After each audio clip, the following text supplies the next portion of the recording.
কিন্তু নবী রসুলগণ নিজের ইচ্ছায় চেষ্টা করে নবী হওয়ার জন্য কাজ করে নবী হন না। আল্লাহ তাআলা তাদেরকে জন্মগতভাবেই বা সৃষ্টির নির্ধারণায় তকদিরেই তারা নবী হবেন, এটা ঠিক করে রেখেছেন। এই বিশ্বাসটা আমাদের আগে বুঝে নিতে হবে। ওলি আল্লাহরও আল্লাহ তাআলার ইচ্ছাই হয়েছেন, কিন্তু সব ওলিরা জন্মগত ওলি না।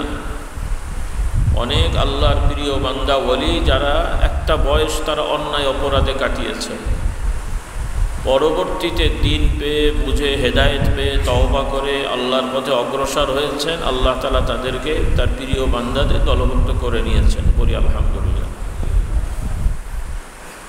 সাহাবাদের অনেকে এই রকম জন্মগত সাহাবী হয়ে গেছেন, এরকম খুব কম। উল্লেখযোগ্য সাহাবীরা একটা সময় মূর্তি পুজো করেছেন।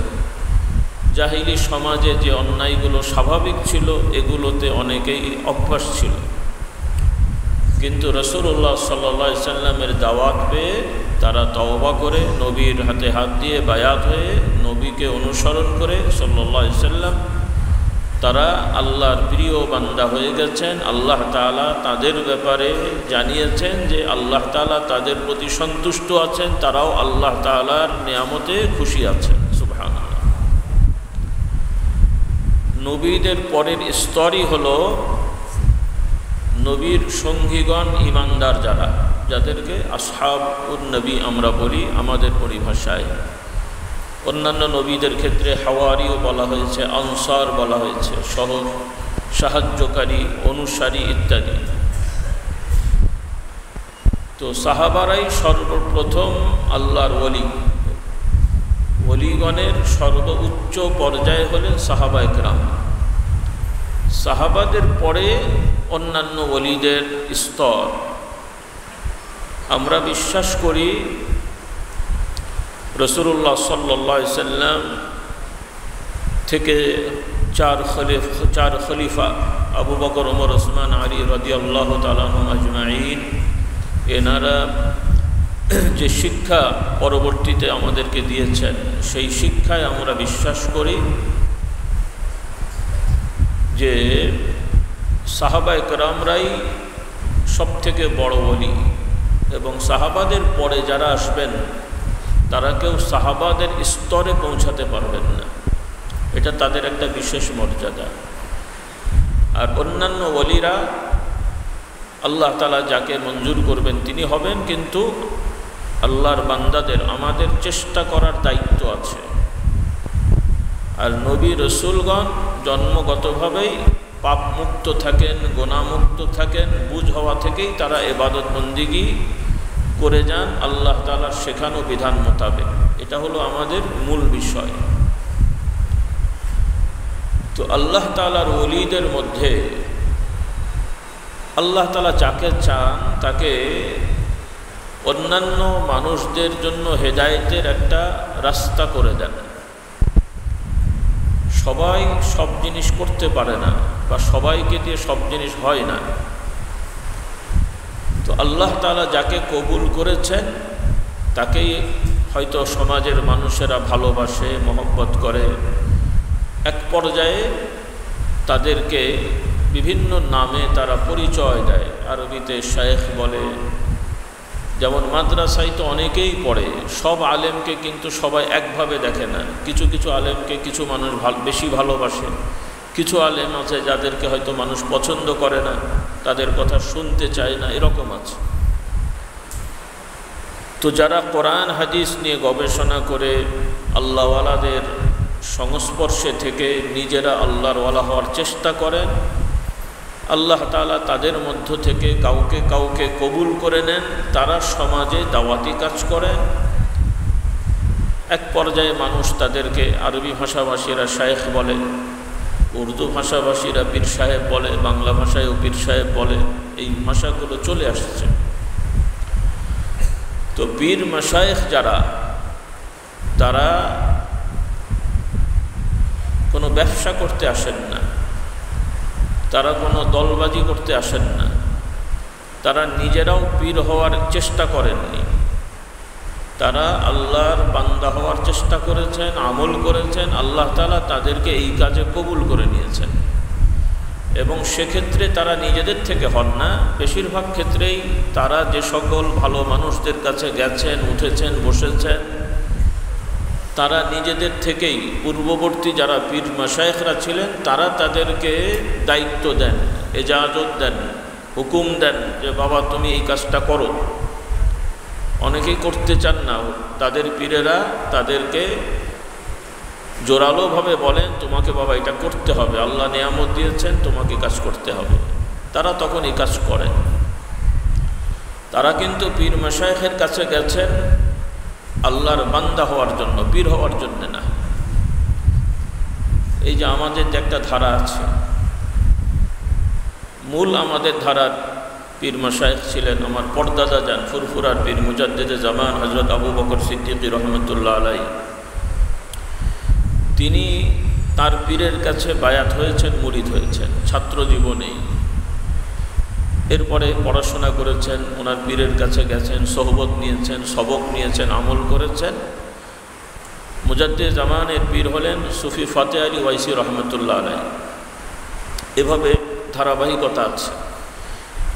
এই যে সকল পীরদের নাম আমরা শুনি, এনারা সবাই কোনো না কোনো পীরের সাধারণ মুরিদ ছিলেন, আল্লাহর বান্দা হওয়ার জন্য গেছেন। কেউ কিন্তু যেমন মাদ্রাসায় ভর্তি হয় টাইটেল পাস করার জন্যে, দাওরা পাস করার উদ্দেশ্যে, এই কোনো আল্লাহওয়ালা তাদের পীরের কাছে পীর সাহেব হওয়ার জন্য মুরিদ হননি। এটা আগে আমাদেরকে বুঝতে হবে। এটা জাগতিক ডিগ্রির মতন না যে আমি পীরের কাছে মুরিদ হয়ে 10 বছর থেকে খেলাফত পেয়ে আমি পীর হয়ে যাব, এজন্য মুরিদ হলাম।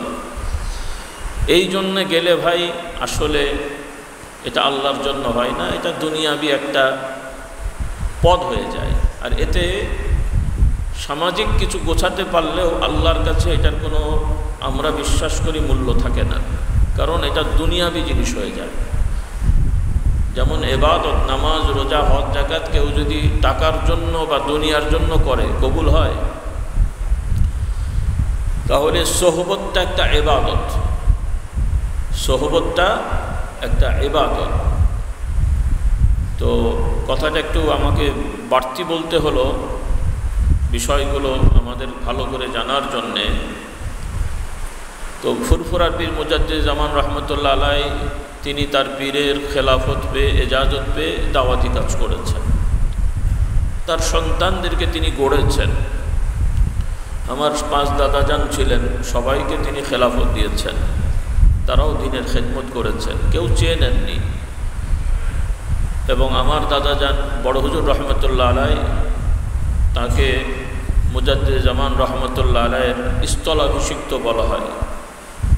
একটা হলো সাধারণভাবে সবাই খলিফা হয়, অনেক খলিফা হন, কিন্তু কোনো একজন সুনির্দিষ্ট পীরের তার স্থলাভিষিক্ত বলে একটা বিষয় আছে।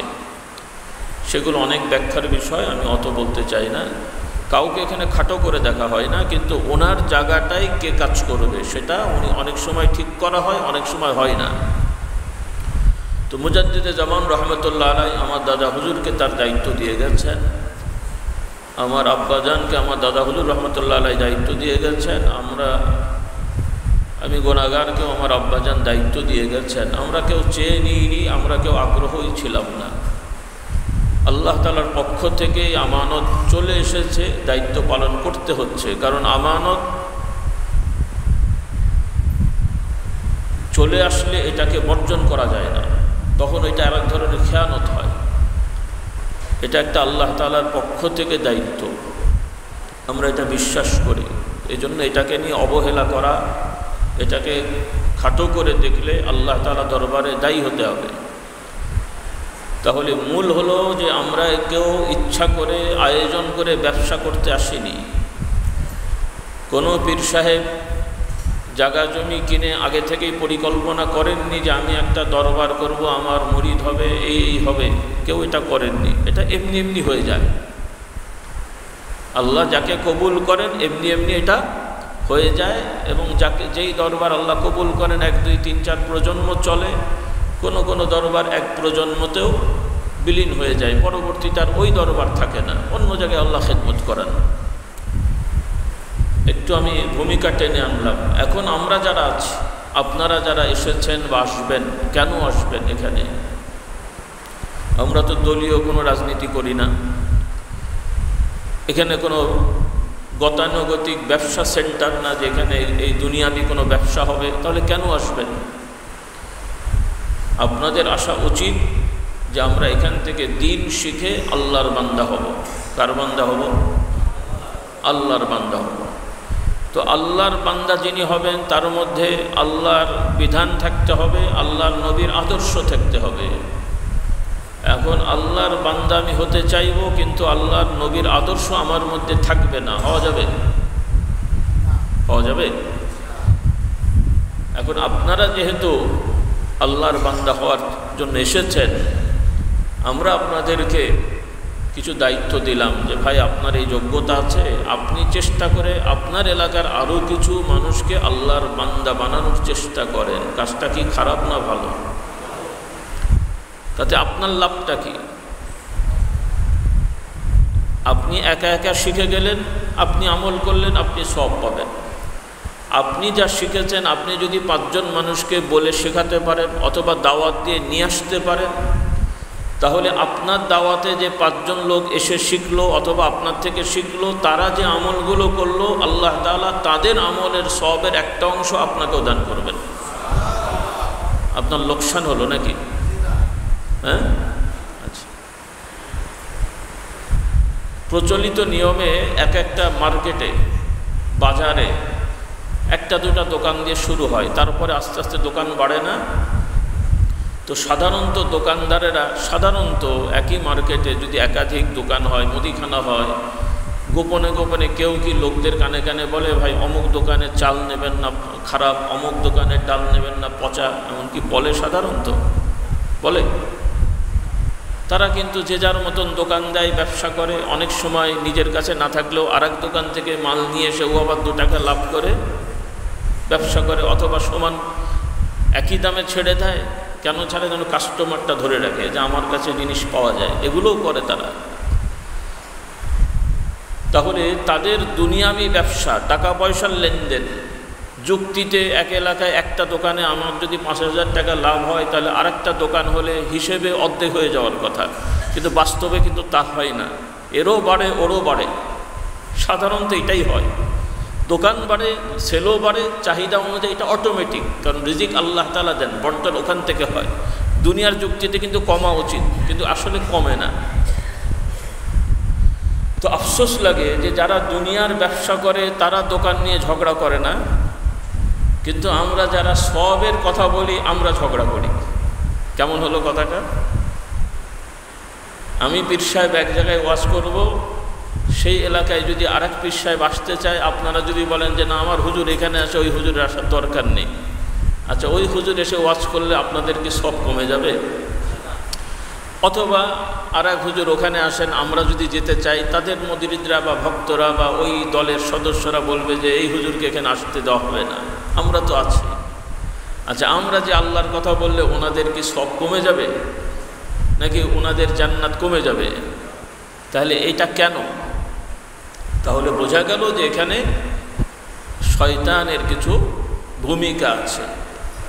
শয়তান আমাদের মধ্যে, যারা আমরা ভালো কাজ করতে চাইব, ভালো থাকতে চাইব, শয়তান ভালো থাকতে দেবে না, ভালো কাজকে ভালোভাবে রাখতে দেবে না। আমাদের মধ্যে হিংসা, অহংকার, বিদ্বেষ, গীবত, এগুলো আমাদের মধ্যে ঢুকিয়ে দেবে। তখন আমরা কষ্ট করব, পরিশ্রম করব, কিন্তু আমরা কিয়ামতের ময়দানে আর সওয়াব থেকে বঞ্চিত হব, কারণ এগুলো নষ্ট হয়ে যাবে। তো ওই রকম এখানে তো আপনাদেরকে যাদের দায়িত্ব দেওয়া হচ্ছে, থানা পর্যায়ে, ইউনিয়ন পর্যায়ে, যে যেখানেই, কেউ কিন্তু কারো সাংঘর্ষিক না। মোটামুটি আমার যতটুকু ধারণা, যারা আমাদের আগে থেকে দায়িত্ব আছেন, মোটামুটি আমরা কাউকেই সরিয়ে দিয়ে আরেকজনকে দিয়েছি এমনটি হয়নি। কোথাও কোথাও নাই কোনো এলাকায়, সেখানে হয়তো একজন নতুন দেওয়া হয়েছে, পাশের এলাকায় হয়তো একজন আছেন, তিনি হয়তো 2 জায়গায় যেতেন, এখন তার এলাকার বাদ দিয়ে আরেক জায়গায় তাকে যেতে হতো, ওই জায়গায় হয়তো আরেকজন দেওয়া হয়েছে, তাহলে এনার উপকার হলো না ক্ষতি হলো? এখন আপনি যদি মনে করেন আমি তো ছিলাম আবার একে দিল কেন, আচ্ছা আপনার কি ক্ষতি হলো এখানে? আপনি তো আর ইলেকশন করবেন না যে আপনার ভোট কেটে যাবে, আপনি তো পীর সাহেবও না যে আপনার মুরিদ কেটে যাবে, তাহলে আপনার সমস্যাটা কোথায়? তাহলে বুঝতে হবে যে আপনার মধ্যে অহংকার ঢুকেছে, অহমিকা ঢুকেছে। মনে করছেন যে এই লোকগুলো আমার পেছনে ঘুরতে, এখন ওর পেছনে ঘুরবে। আচ্ছা আপনার পেছনে ঘুরলে কি হবে? আপনি ইলেকশনেও ভোট পাবেন না, হাদিয়াও পাবেন না, তা কি হবে? এটা পীর মুরিদি করলেও কেউ আপনার মুরিদ হবে না। দেখি মুরিদ করতে পারেন কিনা একটাকেও? কেউ আপনার মুরিদও হবে না, ইলেকশনে দাঁড়ালেও ভোটও দেবে না, আপনার ছেলেই আপনাকে ভোট দেবে না, বউ দেবে কিনা সন্দেহ আছে। কি বলে? তাহলে কি হলো? মাঝখান থেকে আপনি যে কাজটা করছিলেন, এই আরেকজনের প্রতি হিংসা করার কারণে এই কষ্ট ঠিকই করলেন, কিন্তু সওয়াবটা হাতছাড়া হয়ে গেল। আর যার প্রতি আপনার বিদ্বেষ থাকলো, সে যদি ইখলাসের সহিত করে, তাহলে আল্লাহর কাছে সে মকবুল হয়ে গেল, আপনি নিচু নেমে গেলেন, হেরে গেলেন। তাহলে এটা কি কোনো বুদ্ধিমানের কাজ হলো? এই জন্যে খুব ভালো করে খেয়াল করেন, আপনারা যারা মুবাল্লিগ আছেন, মুআল্লিম আছেন, যে যে এলাকায় আছেন, একে অপরকে সহযোগিতা করবেন। কেউ দায়িত্বশীল বাড়লে আপনার মন খারাপ না হয়ে আপনার খুশি হওয়া দরকার। কি হওয়া দরকার? কি হব তো ইনশাল্লাহ। আল্লাহ তাআলা আমাদের মনকে সাফ করে দেন এবং আমাদের দাওয়াতি পদ্ধতি আরও বাড়াতে হবে। আমি আগেও বলেছি, আপনারা চেষ্টা করবেন ভবিষ্যতে তালিমি মাহফিলে, বাৎসরিক মাহফিলে আপনাদের সন্তানদেরকে দাওয়াত দিয়ে নিয়ে আসবেন এবং আপনারা কেতাবাদি নিয়ে যাবেন। বিশেষ করে মেয়ে মহলে আপনারা এই যে ওয়াজ শুনছেন, আসছেন, কিছু শুনলেন, বুঝলেন, আপনাদের স্ত্রী, আপনার মেয়ে বা আপনার মেয়ে মহলে যারা আত্মীয় স্বজন আছে, তারা তো আর এগুলো শুনতেও পাচ্ছে না, জানতেও পাচ্ছে না। তো আপনারা যদি বিশ্বাস করে থাকেন যে দরবারে আসলে আমরা কিছু শিখতে পারছি, কিছু জানতে পারছি, আমল করতে পারছি, তাহলে আপনাদের কি ইচ্ছা হয় না যে আপনাদের সন্তানেরা দিনদার হোক? আমাদের সন্তানেরা দিনদার হোক আমরা চাই কিনা? এজন্য আলহামদুলিল্লাহ আল্লাহ তাআলা দেখছেন আমাদের প্রতি যে দায়িত্ব আল্লাহ তাআলা দিয়েছেন, আমরা চেষ্টা করেছি সাধ্য অনুযায়ী পালন করার। তারপরও ত্রুটি আছে, আমি বিশ্বাস করি, আমরা স্বীকার করি আমাদের ত্রুটি আছে, অলসতা আছে, অবহেলাও কিছু হয়ে যায়। আল্লাহ তাআলা আমাদেরকে ক্ষমা করে দেন। তবে আমাদের যে ধারায় দাওয়াতি কাজের যে মূল নীতি, আল্লাহ তাআলা নবী রসুলগণকে যে দাওয়াতি কাজের নীতি দিয়েছেন, সেটাই আল্লাহর ওলিরা করে থাকেন। এখন তার নবীদের ধারা চালু নাই। আল্লাহর প্রিয় বান্দারা, আলেম ওলামারা দাওয়াতি কাজ করেছেন, করবেন, এবং তাদের মধ্যে আল্লাহ তাআলা মাঝে মাঝে মুজাদ্দিদ প্রেরণ করবেন, সংস্কারক প্রেরণ করবেন। আর তাদেরই একজন আমরা বিশ্বাস করি, সেই মুজাদ্দিদগণের একজন ছিলেন ফুরফুরার পীর আমার পর্দাদা হুজুর রহমতুল্লাহ আলাই, মুজাদ্দিদে জামান হযরত আবু বকর সিদ্দিক রহমতুল্লাহ আলাই। আমরা বিশ্বাস করি যে তিনিও একজন মুজাদ্দিদ ছিলেন। তাও তো প্রায় 100 বছরের কাছাকাছি হয়ে যাচ্ছে। আল্লাহ তাআলা আবারও মুজাদ্দিদ হয়তো এই সমাজে পাঠাবেন। আল্লাহ তাআলা কাকে পাঠাবেন আল্লাহ তাআলাই ভালো জানেন। তো আল্লাহ তাআলা আমাদেরকে তার পক্ষ থেকে যারা মুজাদ্দিদ হন তাদের অনুসারী হওয়ার তৌফিক দান করেন। তো মুজাদ্দিদগণ থাকবেন। তো আমরা চেষ্টা করেছি যে আমাদের যে দায়িত্বের মূল নীতি, সেগুলো আমরা আপনাদেরকে মৌখিকভাবে ওয়াজ করে শেখানোর চেষ্টা করছি। এগুলো যেন আরও ভালো করে আপনারা শিখতে পারেন। আমরা বই পুস্তক সংকলন করেছি। এই বইগুলো তো ব্যবসায়িক বই না। বাজারে অনেক বই, লেখকরা আছে, বই বিক্রি করে, কবি, সাহিত্যিক, গল্প, উপন্যাস তারা লিখে, বই লেখে, বই রচনা করে, এগুলো তারা বিক্রি করে, ব্যবসা করে। আমাদের এই বইগুলো তো ব্যবসায়িক পণ্য না, বরং এগুলো দাওয়াতি কাজ। ফিরি মানুষের ঘরে পৌঁছাতে পারলে আরও ভালো হতো, কিন্তু আমাদের সমাজের যে সমস্যা, ফিরি দিলে মানুষ পড়তে চায় না। মানে তার আগ্রহ নিয়ে আমি দিলাম, তাহলে ওইটা তো আর সে পড়বে না। আপনার আগ্রহ নিয়ে আপনি কিনলে, বা যে আগ্রহ করে কিনবে সে পড়বে। আমি দিলাম ভাই রাখেন, খুব কম লোকই পড়বে, ওই রেখেই দেবে। রাখেন মানে বাড়িতে যে রেখে দেবে, পড়বে না। তো সেজন্য আমরা বিক্রি করছি ইসলামী আকিদা শিক্ষা, ইমান আকিদা। আমরা 1-1.5 ঘন্টায় আর কত কথা বলতে পারি, আর কতটুকু আপনারা মনে রাখতে পারেন? অধিকাংশই ভুলে যান। এই জন্য এই কিতাবগুলো, কারণ এখন আমরা তো জন্মগত মুসলমান আছি, কিন্তু আল্লাহ তাআলার পরিচয় কি হবে, আল্লাহ তাআলার প্রতি কেমন বিশ্বাস হবে, নবীর প্রতি কেমন বিশ্বাস হবে, রিসালাতের প্রতি কেমন বিশ্বাস হবে, এই বিষয়গুলো আমাদের মধ্যে তেমন করে নেই। আফসা অথবা ভুল বিভিন্ন রকমের কথা আমরা বলি। আল্লাহ তাআলা আমাদেরকে হেদায়েত দান করুন। সেজন্য আপনাদেরকে আহ্বান করব, কত টাকা তো আপনারা খরচ করেন। এই তো আপনি এসেছেন, যাবেন, অনুদান দিয়ে খাওয়া দাওয়া করছেন, অনেক টাকা খরচ হচ্ছে। অন্তত আপনার বাড়ির জন্য, আপনার স্ত্রীর জন্য, মেয়েদের জন্যে, প্রত্যেক মেয়েদের জন্য, আপনার মেয়েরা যারা পড়াশোনা করে বিভিন্ন ক্লাসে, একটা বই কি সবাই পড়ে না? আলাদা আলাদা বই কিনে দেন, আলাদা আলাদা বই কিনে দেন না? তো আলাদা আলাদা না হোক, অন্তত আপনার মেয়েদের জন্য বই নিয়ে যান। আকিদা শিক্ষা, ইসলামী আকিদা শিক্ষা, ওজিফা নামাজ শিক্ষা, কবিরা গুনার একটা বই আছে, তারপরে জাহান্নামের কাজ, জান্নাতের আমল, এই ধরনের বিভিন্ন কিতাব আছে। এগুলো নিয়ে আপনার স্ত্রীকে দেন, আপনার মেয়েকে দেন, আপনার ছেলের জন্য একটা সেট করে নিয়ে যান, নিয়ে যেয়ে তাকে দেন যে বাবা দরবারে গিয়েছিলাম, এই কিতাবগুলো তোমাদের জন্য আনলাম, একটু পড়ো, উৎসাহ দেন। তাহলে তাদের কাছে হেদায়েতটা পৌঁছাবে।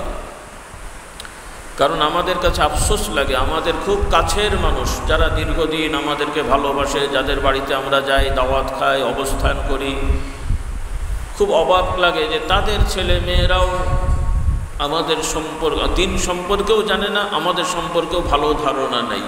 তারা যেন মনে করে হুজুররা আমাদের বাড়িতে খেতে আসে, মানে ভাবসাপ এরকম আর কি। তা আমরা আপনাদের বাড়িতে শুধু খেতেই যাই নাকি? পয়সা আনতে যাই, আর কোনো কাজ নেই আমাদের? আল্লাহ তাআলা আপনাদের খাওয়ায় আর আমাদের খাওয়ায় না নাকি? আপনাদের বাড়িতে খেতে হয় আমাদের। আল্লাহ তাআলা আমাদের বুঝদান করুন।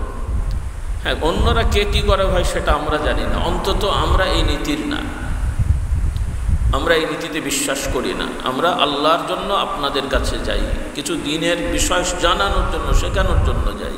আল্লাহ তাআলা যেন আমাদেরকে এই নীতির উপরে কায়েম রাখার ব্যবস্থা করে দেন।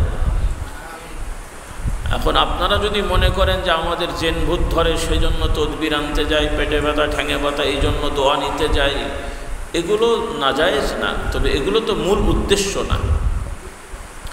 আমি আগেও বারবার বলেছি আলোচনায়, ওয়াজে, যে আল্লাহ তাআলা নবীগণকে মুজিজা দিয়েছিলেন। এই ধরনের বিষয়গুলো নবীদের দ্বারা আল্লাহ তাআলা সমাধান দিয়েছেন, কিন্তু এগুলো নবীদের মূল কাজ ছিল না। এগুলো আনুষঙ্গিক দাওয়াতি কাজের সহায়ক এবং এগুলো বৈধ। কিন্তু নবীগণ মানুষদেরকে ঈমান, আকিদা, বিশ্বাস, আমল, তারবিয়াত এগুলো শিক্ষা দিয়েছেন, আর সেগুলো পালন করে আল্লাহর এই বান্দারা আল্লাহর প্রিয় বান্দা হয়ে জান্নাতি হয়েছেন। বলুন সুবহানাল্লাহ। সেজন্য আমার ভাইয়েরা, আপনারা কষ্ট করে এসেছেন। এই যে আমি মাগরিবের পরে একটু রাগারাগি করলাম, আর এটা করার অধিকার আমার আছে, যেহেতু এই দায়িত্বে আমি আছি। কারণ একবার, দুবার, তিনবার সহজভাবে বলা যায়, তারপর একটু কঠিন হতে হয়, এটা সবার নিয়ম, প্রশাসনেরও এটা নিয়ম আছে। তো আপনাদেরকে বারবার বলা হচ্ছে সুন্দরভাবে, আদবের সহিত, আগ্রহ দিয়ে, তারপরও কেন যেন আপনারা শুনতে প্রস্তুত না, মানতে প্রস্তুত না।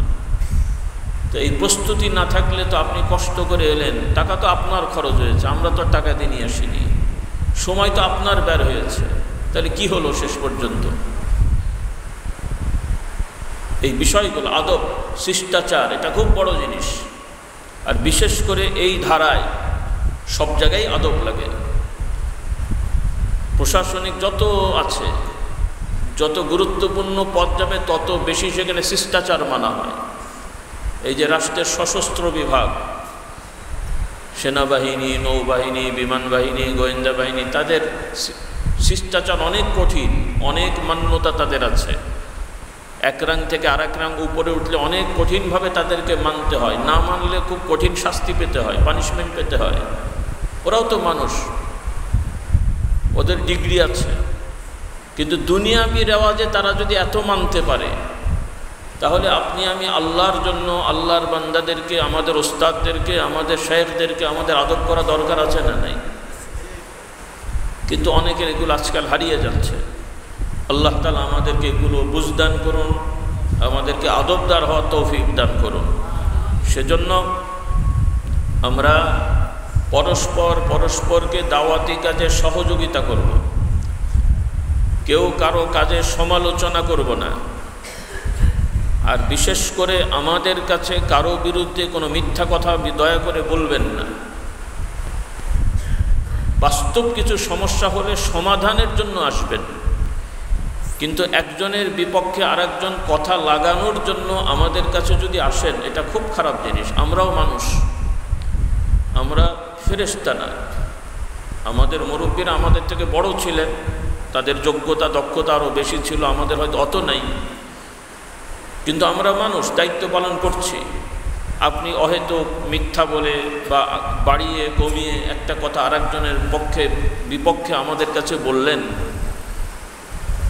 যে তার সম্পর্কে বলে তার প্রতি আমাদের একটা ধারণা খারাপভাবে নেওয়ার চিন্তা করলেন, আল্লাহর কাছে কি আপনার দায়ী থাকতে হবে না? কিয়ামতের ময়দানে কি জবাব দেবেন? কারণ আমরা তার ফেরেশতা না, কারো অন্তর জানি না। আপনাকে মনে করি আমি ফেরেশতা, ভালো মানুষ, কিন্তু আপনি এসে মিথ্যে কথা বলে আর একজনের উপরে আমাকে খেপিয়ে তোলার চিন্তা করলেন। আর আমরাও সবসময় বুঝতে পারবো না এটা আমি কেন। রাসূলুল্লাহ সাল্লাল্লাহু আলাইহি সাল্লাম নিজে বলছেন, আমি আগে বলেছি হাদিসটা, আবার মনে করিয়ে দিই। যদিও রাসূলুল্লাহ সাল্লাল্লাহু আলাইহি সাল্লাম সহ নবীরা ওহী পেতেন, কিন্তু আল্লাহ তাআলা কিছু কিছু ক্ষেত্রে কিছু কিছু সময় স্বাভাবিকভাবে নবীদের কার্যক্রমের সুযোগ দিতেন। সেখানেও আমাদের জন্য শিক্ষা আছে। ওই সময় সরাসরি নবুয়ত আসতো না, এরকম কিছু ঘটনা আছে, পরে এসছে, কিন্তু ওই সময়টাই আসেনি। এটার মধ্যে আমাদের শিক্ষা আছে। যেমন নামাজে আমরা সহু সেজদা দিই, এটা তো এমনি এমনি শেখানো যেত। আমাদের যুক্তিতে আল্লাহ তাআলা আল্লাহ নবীকে বলতে পারতেন, আল্লাহ নবী বলতেন তোমরা নামাজে ভুলে গেলে এইভাবে করবে, হয়ে যেত। কিন্তু রাসূলুল্লাহ সাল্লাল্লাহু আলাইহি সাল্লাম ব্যক্তিগতভাবেই নামাজে ভুলে গেছেন, ইচ্ছা করে তার ভুল হয় না, তিনি ভুলে গেছেন। সাহাবারা প্রশ্ন করলেন যে ইয়া রাসূলুল্লাহ, ওহী এসে কি কমটম হলো কিনা বা ব্যর্থ হলো কিনা? রাসূলুল্লাহ সাল্লাল্লাহু আলাইহি ওয়াসাল্লাম বললেন, তো ওহীও আসেনি বা কম বেশিও হয়নি, আমার কাছে মনে হয়েছে, তোমাদের কি মত? সাহাবীরা বলছেন, ইয়া রাসূলুল্লাহ, আমাদের কাছে মনে হচ্ছে রাকাত কম হয়ে গেছে। ও যদি তাই হয়, আচ্ছা, আমিও মানুষ, মাঝে মাঝে আমি ভুলে যাই, আল্লাহ মানে আমি ভুল হয়ে যাই, তাহলে এইভাবে নামাজ পড়তে হয়। আবার তিনি সহু সেজদার শিক্ষা দিলেন। এটা অনেকগুলো মাসালা আছে। এটা গেল নামাজের মাসালা। আরেকটা হলো রাসূলুল্লাহ সাল্লাল্লাহু আলাইহি ওয়াসাল্লাম বিচার সালিশ করেছেন, যেটা আদালত বলে, কোর্ট। আসামি, বাদী, বিবাদী। আসামি তো সব আসামি তো দোষী না, মানে যার উপরে দোষ অভিযোগ দেওয়া হয় তাকে আসামি বলে। আসামি মানে অপরাধী না। তো রাসূলুল্লাহ সাল্লাল্লাহু আলাইহি ওয়াসাল্লামের কাছেও এরকম চোরের মামলা এসছে, জেনার মামলা এসছে, তিনি বিচার করেছেন। একদিন এরকম চুরির মামলা এসছে, মানে একটা জিনিসের দাবিদার দুইজন, জিনিস একটা, দাবিদার দুইজন, তবে দাবিটা একটু ভিন্ন। কেউ বলছে না যে আরেকজন আমার জিনিস চুরি করেছে, কিন্তু দুইজন এসে বলছে একটা জিনিস, দুইজনই বলছে যে এটা আমার জিনিস, আমি মনে করছি এটা জিনিস আমার। মনে করেন এই মোবাইল একটা, আমারও এই রকম একটা মোবাইল আছে, আমাদের ডাক্তার সাহেব ওনারও একটা এরকম মোবাইল আছে, একই রকম মোবাইল, কিন্তু ঘটনাক্রমে একটা যেভাবে হোক হারিয়ে গেছে। এখন কোনটা আমারটা না ওনারটা মোবাইল বাহ্যিকভাবে বোঝা যাচ্ছে না। এখন মোবাইল একটা পড়ে আছে, আমি বলছি এটা আমার, উনি বলছেন এটা আমার। আমি বলছি না যে ডাক্তার সাহেব আমারটা নিয়েছে, উনিও বলছেন না হুজুর আমারটা নিয়েছে, কিন্তু দুইজনই এক মোবাইলের দাবিদার।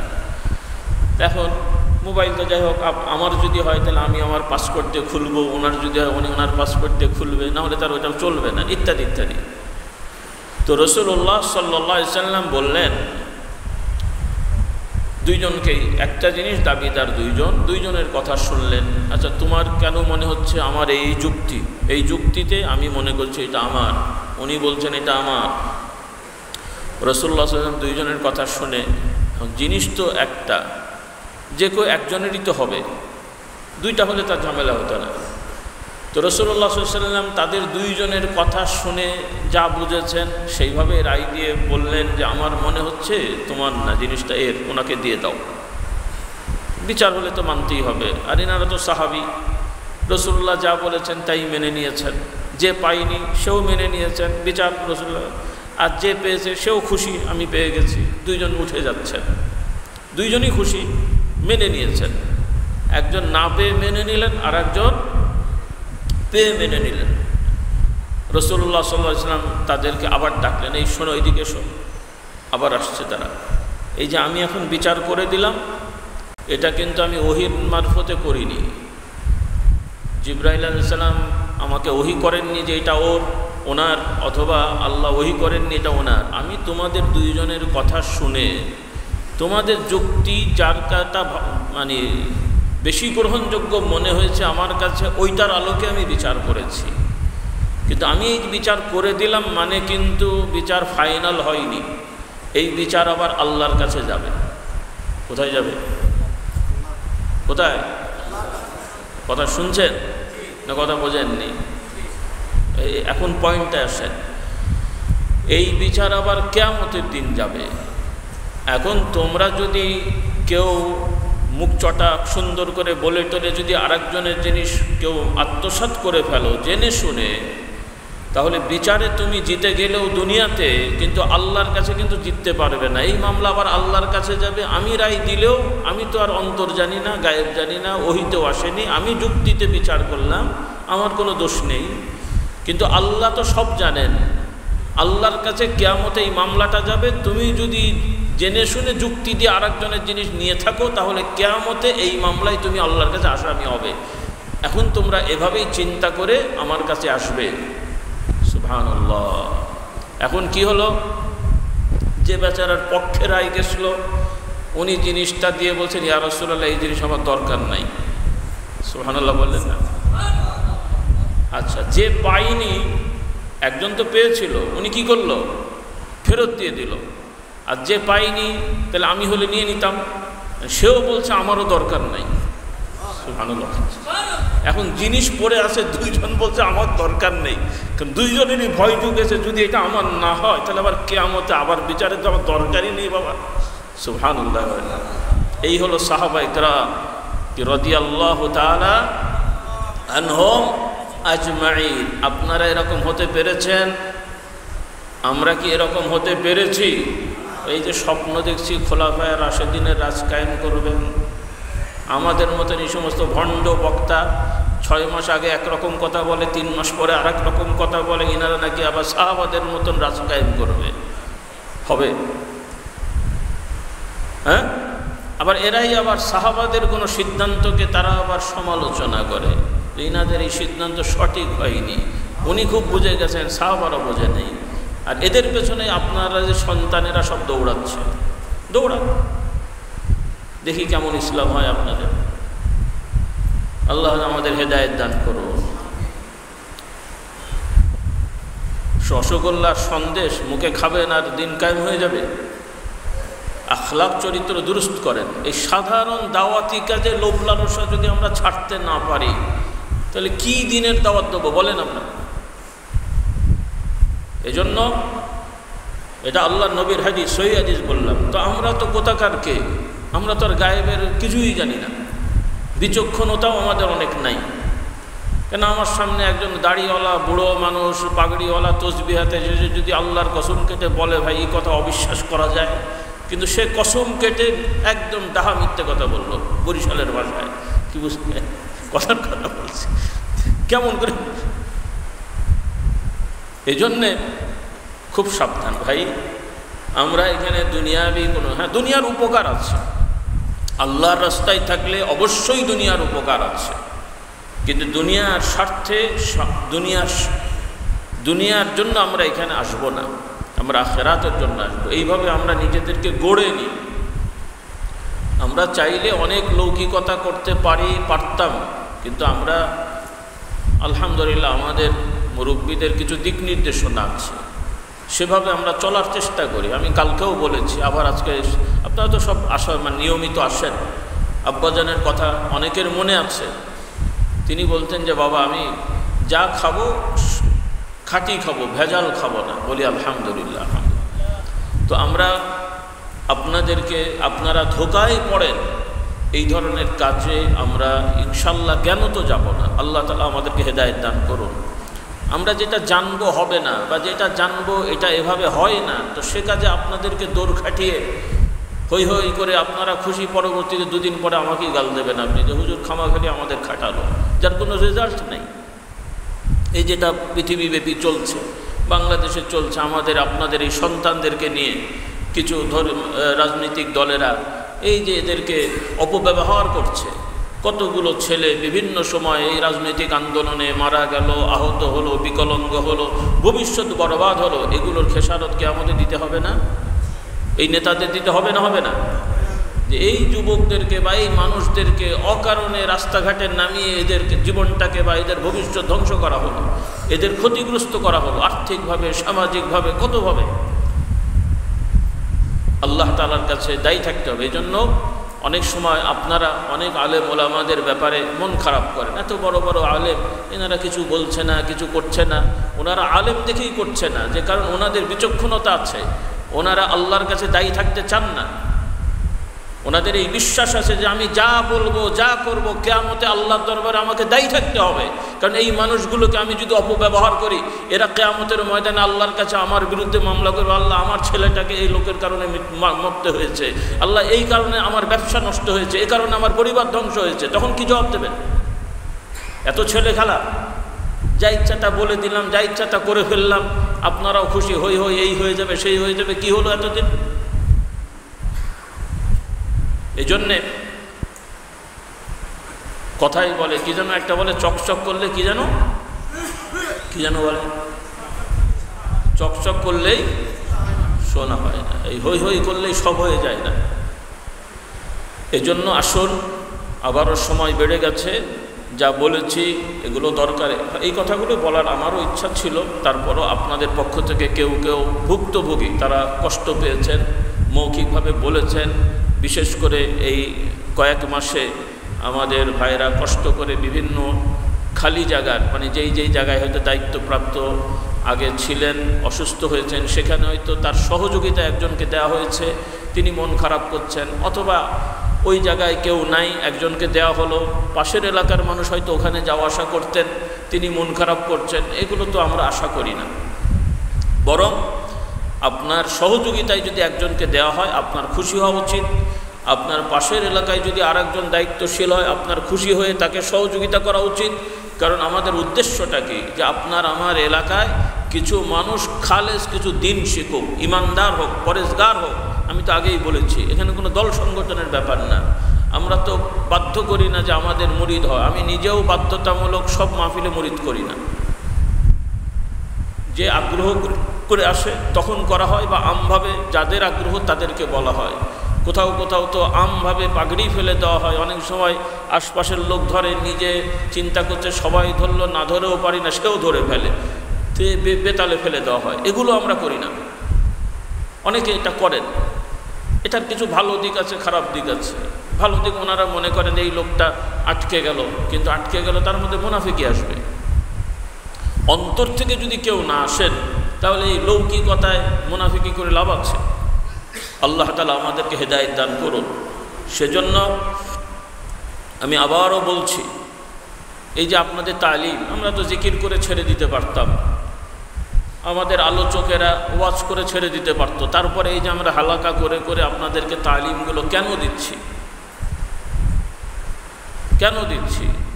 যে আমরাও অনেক সময় দেখেছি দাদার আমলের লোক, বাবার আমলের লোক, বয়স্ক মানুষ, যখন আরেকটু বয়স কম ছিল অনেক জায়গায় মাহফিলে গেছি, ভাই আপনি নামাজটা পড়ান, ঠেলে দিয়েছি, ও বেচারাও আর বুঝতে পারেনি বা আর না করতে পারেনি, ঠেলে দিয়েছে, এখন ওনাকে আগিয়ে দিয়ে তো আমি বিপদে পড়ে গেছি, এমন তেলাওয়াত শুরু করেছে নামাজ ধরে রাখতে পারছি না, ছাড়তেও পারছি না, কি বিপদ বলেন দেখি। তাহলে এত বছর ধরে দরবারে এসে যদি আমরা 2-4 রাকাত নামাজটা সহি করে পড়তে না পারি, তাহলে এত তরিকত, কাদিরিয়া, চিশতিয়া, নকশবন্দিয়া এত কিছু শিখে কি হলো ভাই?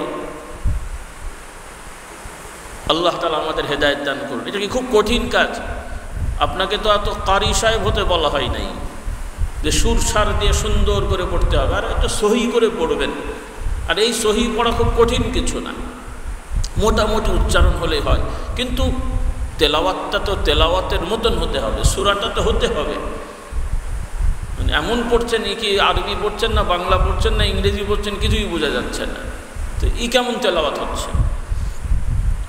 এজন্যে আপনারা এখানে তো অল্প সময়, আপনারা নিজ গরজে, নিজ দায়িত্বে আপনাদের এলাকার বিভিন্ন মসজিদের ইমাম খতিবদের সাথে যোগাযোগ করে, মাদ্রাসার হুজুরদের সাথে যোগাযোগ করে, মানুষের সামনে লজ্জা লাগলে একা একা মসজিদের কোনায়, বাড়িতে, এখানে একটা জায়গায় বসে 1 ঘন্টা 8 ঘন্টা চর্চা করে সূরা ফাতিহা, বেশি সূরা ফাতিহা 4-5টা ছোট ছোট সূরা বিশুদ্ধ করে নেন, তাসবিহ তাহলিলগুলো শুদ্ধ করেন, রুকু সেজদাগুলো সুন্দর করে করেন। এই যে বাৎসরিক ওয়াজ মাহফিলে কাতার সোজা করতে করতে কি একটা বিধিখিস্তি অবস্থা, প্যান্ডেলের মধ্যে আছেন আপনারা, তো সব জামাতে নামাজ পড়েন, বাড়িতে পড়েন, বাড়ি থেকে মসজিদে যে কি বারান্দায় বসে থাকেন না ভেতরে ঢোকেন? মসজিদের ভেতরে জায়গা থাকলে আমরা কি, আপনারা কি বা আমরা কি মসজিদের কাছে যে বারান্দায় বসে পড়ি না মসজিদের ভেতরে যাই? তাহলে বাড়ি থেকে মসজিদে ঢুকলেন আর এখানে প্যান্ডেলের পেছনে আছেন, সামনে আগাবেন তাই ঠেলে ঠুলে আগানো যায় না, দাঁড়িয়েছে তো দাঁড়িয়েছে, সরেও না লড়েও না, অস্থির অবস্থা। এত বলা হচ্ছে যে মালগুলো ঢেকে আপনি সামনে চলে আসেন, হে লড়বে না, 3 জন এক জায়গায় দাঁড়িয়ে আছে, 2 জন আরেক জায়গায় দাঁড়িয়ে আছে, এগুলো কেমন জিনিস? আজকে মগরবে বললাম কাতারে সুন্দরভাবে বসে থাকেন, কিছু লোক উঠে যে জায়গায় জায়গায় চলে গেলেন। তো এগুলো তো, এটা তো না হয় খরচ ওয়াজিব না, কিন্তু কাতার সোজা করাটা তো জরুরি, কাতারের ফাঁকা জায়গাগুলো পূর্ণ করা জরুরি। যদি ওজোর থাকে সেটা ভিন্ন কথা, যেমন মক্কা শরীফ, মদিনা শরীফ অনেক ওজোর থাকে, এই জন্য যারা হজ উমরা যান অনেক সময় মশলা মশলা সব গুলিয়ে ফেলেন, ওনারা এসে ওগুলো আবার এখানে অ্যাপ্লাই করতে চান না। কাবা শরীফের, হারাম শরীফের প্রেক্ষাপট ভিন্ন, মদিনা শরীফের প্রেক্ষাপট ভিন্ন, তো আমাদের এই ওয়াজ মাহফিল তো আর ওই ধরনের সমস্যা না। আর যদি হয়েও যায় কোনো সময় মশলার জায়গায় থাকবে ইনশাল্লাহ, তো সবাই তো আর জানেন না, ওখানে কিছু জটিলতা হয় অনেক সময়, এই জন্য অনেক সময় ফাঁকা জায়গায় দাঁড়াতে হয়, কাতার না থাকলেও 2-4 জন দাঁড়া, ইত্যাদি ইত্যাদি। তো যাই হোক, আজকে আমরা মূল কথায় আবার আসি, মনে করিয়ে দিই, যা কিছু আমরা আলোচনা করলাম এখান থেকে আমাদের শিক্ষা হবে যে আমরা বৈষয়িক কোনো উদ্দেশ্য নিয়ে আমরা আসবো না। খাওয়া লাগবে তার মানে এটা না দরবারে এসলে আপনাকে না খাইয়ে রাখবো, যে আপনি দরবারে এসছেন জিকির করতে খাবেন কেন, তাই তো নাকি? না খেয়ে থাকবে সেটা না। দরবারে এসছেন মসজিদে পড়ে থাকবেন, টয়লেটে যাবেন না, তাই কি বলা হচ্ছে নাকি? টয়লেটে যাবেন, খাওয়া খাবেন, সবই ঠিক আছে, কিন্তু খাওয়ার জন্য তো আর আসেননি। তো ওই রকম এখানে দুনিয়াবি কোনো পদকে মোবাল্লিগ হবেন, মুআল্লিম হবেন, এটার জন্য আসবেন না, নমিনেশন দেওয়া হবে না। আপনারা কাজ করবেন, মেহনত করবেন। আমরা যদি বুঝি, আমাদের ভাইরা দায়িত্বশীল যারা, এনারা যদি মনে করেন যে আপনার কাউকে দিয়ে একটু কাজ ভালো হবে, তারা প্রস্তাব দেবেন। আপনার সুযোগ থাকলে আপনি দায়িত্ব নেবেন, না পারলে আগে থেকে বলে দেবেন, জোর জবরদস্তির কিছু নাই। কিন্তু দায়িত্ব নিয়ে বা দায়িত্ব পেয়ে এটাকে অবজ্ঞা করবেন না, আর অথবা দায়িত্ব পেয়ে বা নিয়ে এটাকে নিয়ে অহংকারী হওয়ারও কোনো সুযোগ নেই। এগুলো হলে আপনাদের ক্ষতি হবে। মাঝখানে কিছু মানুষ হেদায়েত থেকে বঞ্চিত হবে, এটার জন্য আল্লাহর কাছে আপনারা দায়ী হবেন। কারণ এটাকে একটা আমানত নিতে হবে। এটা চারটিখানি কথা মনে করেন না, হেসে খেলে যে হুজুর দিল নিলাম, না করলে নাই, কি হলো। কিয়ামতে কিন্তু জবাব দিতে হবে। আপনি না নেন না নেন, কিন্তু দায়িত্ব নিয়ে যদি ওজর ছাড়া অবহেলা করেন, কিয়ামতে কিন্তু আল্লাহর দরবারে জবাব দিতে হবে। কারণ আপনি ওয়াদা করলে ওয়াদা রাখতে হবে। আপনি মুরিদ হবেন কি হবেন না এটা আপনার ব্যক্তিগত ব্যাপার, কিন্তু মুরিদ হওয়ার পরে যদি আপনি কথা না শোনেন, ওজর ছাড়া কোরআন সুন্নাহ ভিত্তিক যে দিক নির্দেশনা দেয়া হয় এটা যদি আপনারা না শোনেন, তাহলে আল্লাহর কাছে এটা জবাব দিতে হবে। কারণ এটা ওয়াদা খেলাফ করা হয়। এই জিনিসগুলো আমরা খেয়াল রাখব।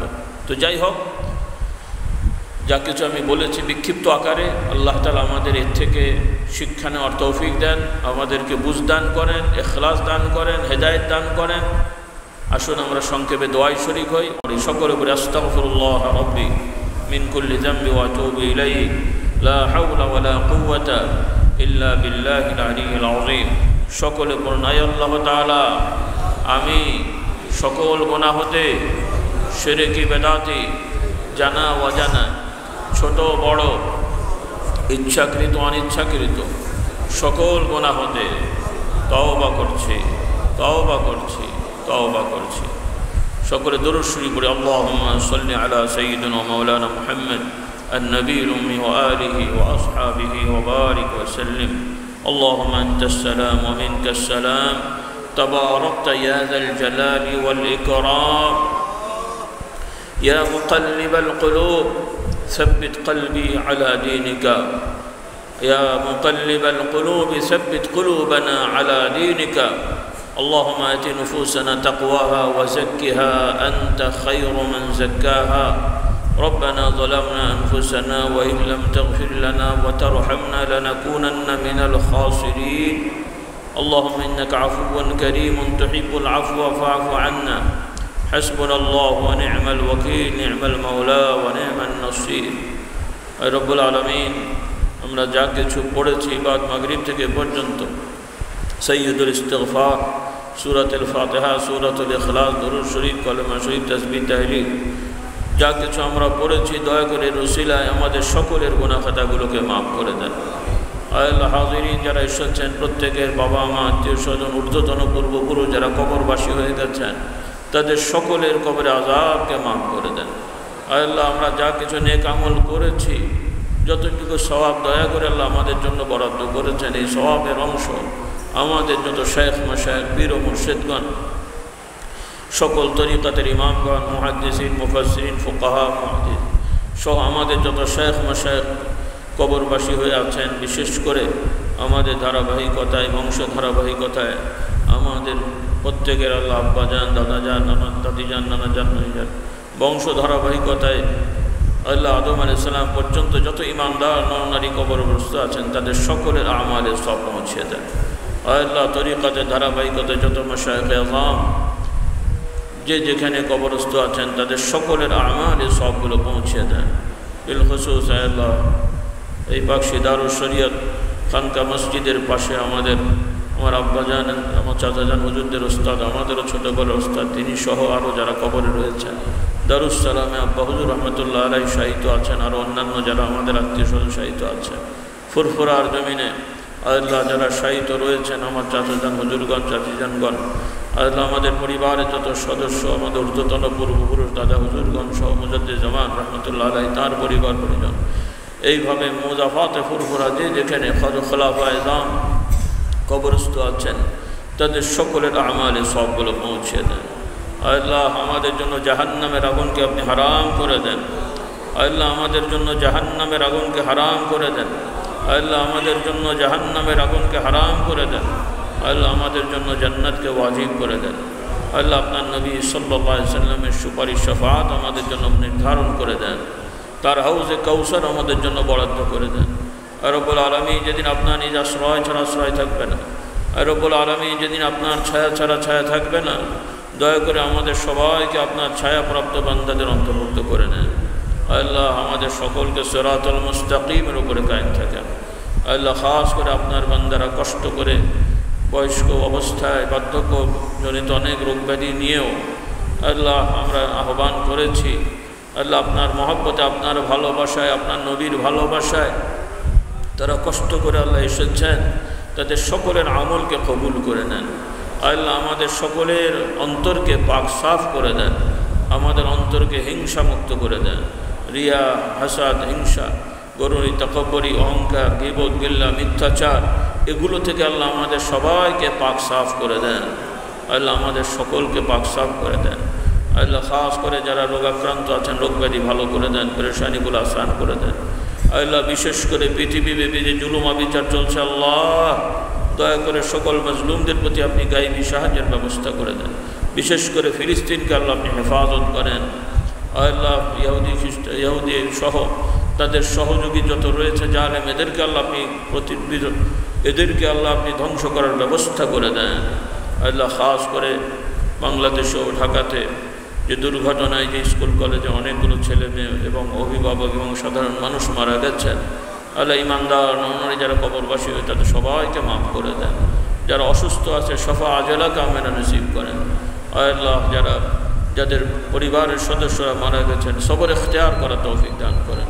খাস করে এই বাৎসরিক ওয়াজ মাহফিল সহ তালিমি মাহফিলে বকশি দারুল শরীয়ত মাদ্রাসার ছোট ছোট ছাত্র ভাইরা, কচিকাচা শিশুরা, তলাবুল ইলম সহ হাসাতিজে কিরাম অনেক কষ্ট মেহনত করে থাকে। দয়া করে তাদের প্রত্যেকে আল্লাহ আপনি কবুল ও মঞ্জুর দান করেন, তাদেরকে বরকত দেন, রহমত দেন, শান্তি দান করেন। আল্লাহ আমাদের জবানকে মিথ্যা মুক্ত করে দেন, আমাদের গীবত মুক্ত করে দেন, আমাদের সকলকে হারাম কার্যকলাপ থেকে হেফাজত করেন। আল্লাহুম্মা সাল্লি আলা সাইয়্যিদিনা মাওলানা মুহাম্মদ النبي الأمي وآله وأصحابه وبارك وسلم.